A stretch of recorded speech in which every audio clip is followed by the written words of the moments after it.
এক ছিল বোকা জিন, নাম জিন্নু। আরেকজন তার বন্ধু, সাহসী ও বুদ্ধিমান জিন, নাম মিন্নু। জিন্নু ভাবত শক্তিই সব, কিন্তু মিন্নু জানত বুদ্ধিই আসল রাজা। একদিন জিন্নু বিশাল এক পাথর সরানোর জন্য দিনরাত চেষ্টা করল। তার সব শক্তি শেষ, কিন্তু পাথর এক চুলো নড়ল না। জিন্নু, ধুর, আর পারলাম না, আমার শক্তি বুঝি ফুরিয়ে গেল। মিন্নু হাসল। সে দ্রুত এক টুকরো কাঠ আর একটা লম্বা ডাল জোগাড় করল। কৌশল খাটিয়ে সামান্য চাপেই পাথরটাকে একপাশে সরিয়ে দিল। মিন্নু, শক্তি নয় বন্ধু, কৌশল লাগে। কঠিন কাজও বুদ্ধি দিয়ে সহজ করা যায়। সেদিন থেকে জিন্নু বুঝল, সাহসের সাথে বুদ্ধি মেশালে তবেই জীবন হয় সুন্দর আর সহজ।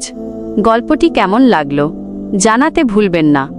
ভিডিওতে একটি লাইক দিন, নিচে কমেন্ট করে আপনার মতামত জানান, আর এমন আরও মজার গল্প দেখতে আমাদের চ্যানেলটি সাবস্ক্রাইব করুন। দেখা হবে পরের ভিডিওতে।